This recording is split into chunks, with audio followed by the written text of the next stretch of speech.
What if I told you that chaos isn't your enemy but your greatest advantage? That stress, uncertainty, and failure don't break you, but make you stronger. This is the power of anti-fragility, not just surviving turbulence but thriving in it. Think about it. Everything around us is in a constant state of flux, right? Markets crash, relationships end, pandemics happen. You could walk out your front door tomorrow and trip and break your neck. That's life, man. Unpredictable. But here's the thing. You can either let that reality cripple you, or you can learn to use it to your advantage. Inspired by Nassim Taleb's concept of anti-fragility, here are 10 powerful ways to turn life's unpredictability into your ultimate strength.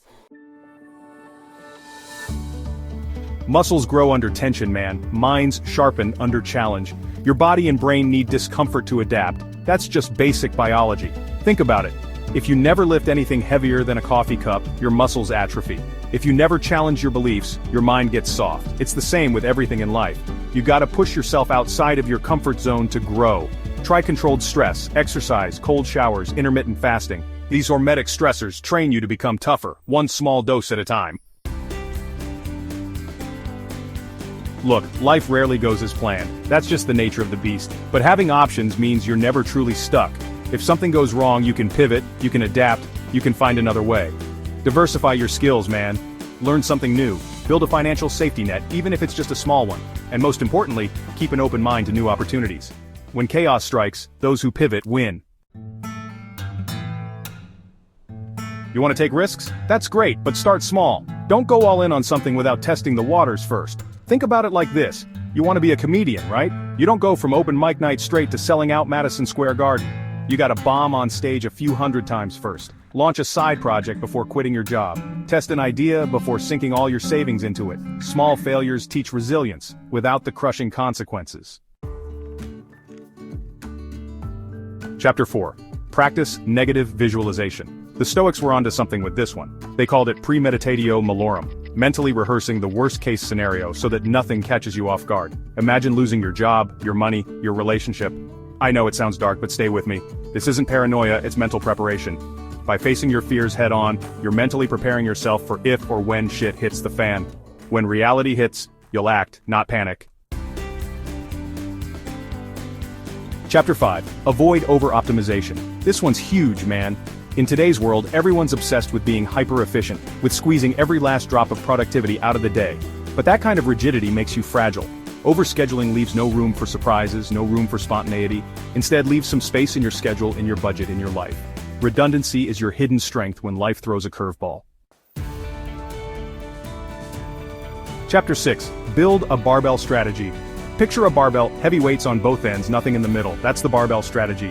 Apply this to life. Keep a stable, low-risk foundation while taking bold, high-reward risks on the side. What does that mean practically? It means having a secure job that pays the bills while also pursuing your passion on the side. Minimize downside, maximize upside. Volatility becomes your ally. Chapter 7. Cultivate a skin in the game mindset. When you have skin in the game, failure hits differently. It matters more. When it's your money, your time, your effort on the line, you adapt faster, you learn harder, and you take full responsibility. That's how real resilience is built. Think about it. Who's more likely to learn from their mistakes? A day trader gambling with someone else's money, or a guy who's remortgaged his house to fund his startup? Comfort is a slow poison, man. The more you depend on it, the weaker you become.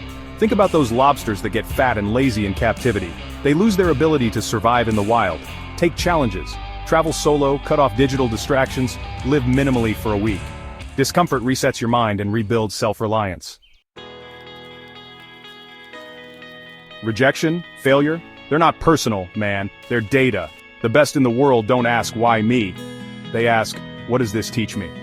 Pain is feedback. Use it to level up. Think about any successful entrepreneur, any athlete, any artist. They've all failed more times than they've succeeded. But they didn't let those failures define them. They used them as fuel to get better. The more you know, the less fragile you are. That's a given. But here's the twist. Focus on what you don't know. Keep unread books on subjects beyond your field. Surround yourself with people who challenge your assumptions. Intellectual humility keeps you prepared for the unknown. You're not gonna have all the answers, man, nobody does. But the more you're willing to learn, the better equipped you'll be to handle whatever life throws your way.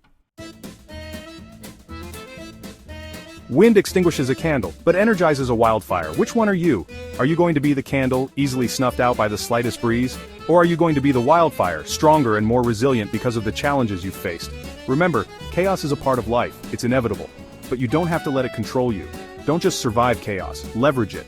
The more you expose yourself to volatility, wisely, the more unbreakable you become. Stay strong, stay anti-fragile.